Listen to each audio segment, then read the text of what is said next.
श्रृंगार करत है तू अपनो, श्रृंगार करत है। ये दर्पण तो है दिखावत है, तू है सखी बड़े भाग बड़ी, नंदलाल तेरे घर। तेरे कितने बड़े भाग्य हैं सखी। अरे जब तू जब श्रृंगार करती है ना, तो ठाकुर जी आकर के तुझे दर्पण दिखाते हैं।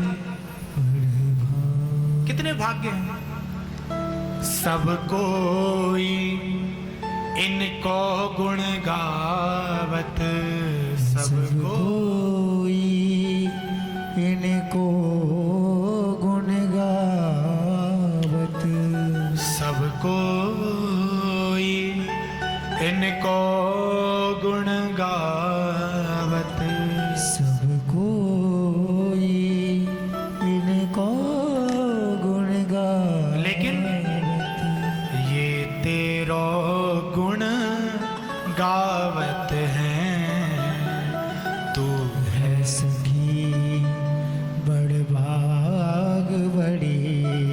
तेरे कितने भाग्य हैं सखी।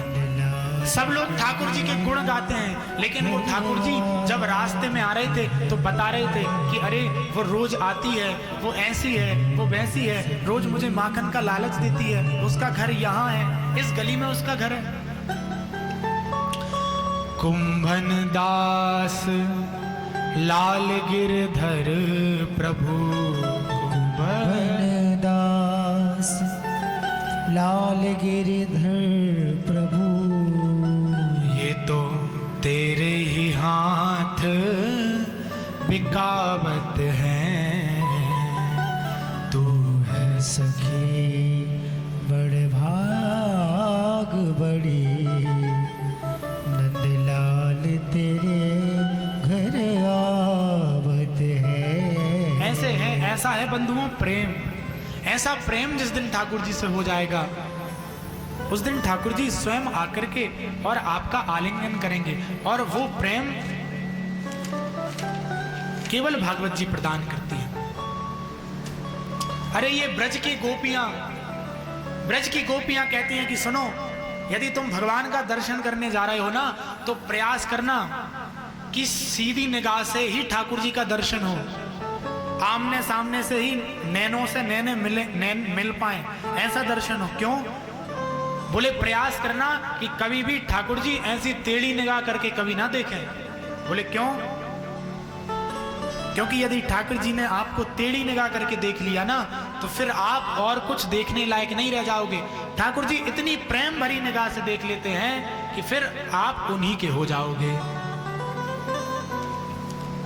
कैसे हैं ठाकुर जी के नैन? ब्रज में कहते हैं कि मोहन नैना आपके,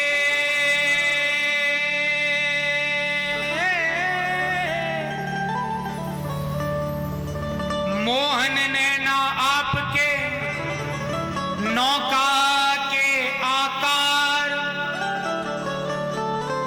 जो जन इनमें बस गए तो हो गए भव से पार।